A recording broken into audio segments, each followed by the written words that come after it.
Continuando a leitura da Dor ao Milagre, são 30 dias para viver as suas maiores experiências com Deus, de Fabiola Mello. Capítulo 3.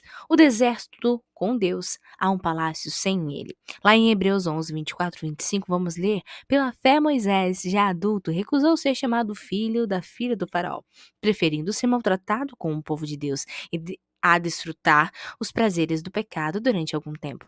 Durante a jornada de Moisés e do povo de Israel pelo deserto, a caminho da terra prometida, eles passaram por muitos altos e baixos. Porém, existe um episódio específico logo depois de um momento muito difícil da história de Deus com seu povo, onde os israelitas se mostraram murmuradores e ingratos. O que levou o Senhor a dizer a Moisés: Vá para a terra onde há leite e mel com fartura, mas eu não irei com vocês. Lá em Êxodo 33:1 está escrito.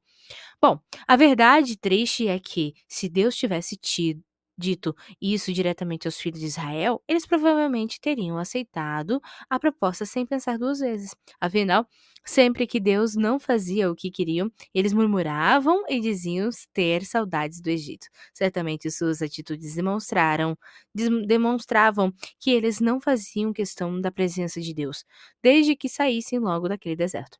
Moisés, porém, constrange a todos nós ao responder à proposta de Deus, dizendo assim: Se a tua presença não for conosco, não nos faça subir neste lugar. Lá em Êxodo 33:15.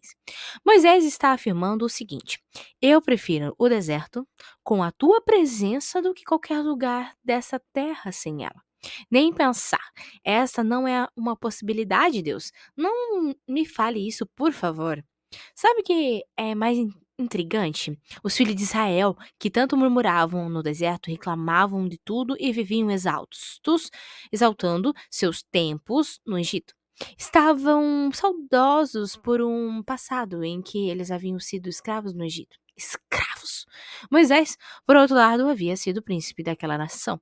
Moisés dormia na melhor cama, em volta dos verdadeiros lençóis egípcios, comendo banquete, sendo servido por seus subordinados, vivendo em meio ao luxo. Isso quer dizer que, se tinha alguém que poderia sentir falta das regalias e do conforto do Egito, eles alguém era Moisés, né? Todavia, Moisés nunca murmurou, nem desejou retornar ao palácio, pois ainda que ele estivesse tudo lá, ele não tinha o que ele considerava ser o mais importante: a presença palpável de Deus, um relacionamento vivo e real com ele. Moisés amava a presença de Deus, mais do que tudo. Mais do que a fama, do que a posição, do que os títulos, do que as realizações, do que a aprovação dos homens. Moisés amava a presença de Deus acima de qualquer outra coisa, independente das circunstâncias. Por este motivo, ele se recusou a dar um passo sequer sem que Deus fosse com ele. O deserto é um lugar onde o nosso amor por Deus é verdadeiramente testado.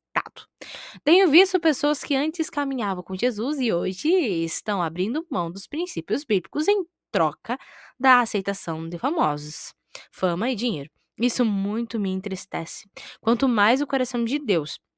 Sendo assim, a pergunta é: você trocaria sua vida atual, ainda que com dificuldades, porém com a presença de Deus, por uma vida confortável, luxuosa, mas sem Ele? Você prefere um deserto com Deus ou uma vida de falsas realizações sem Ele?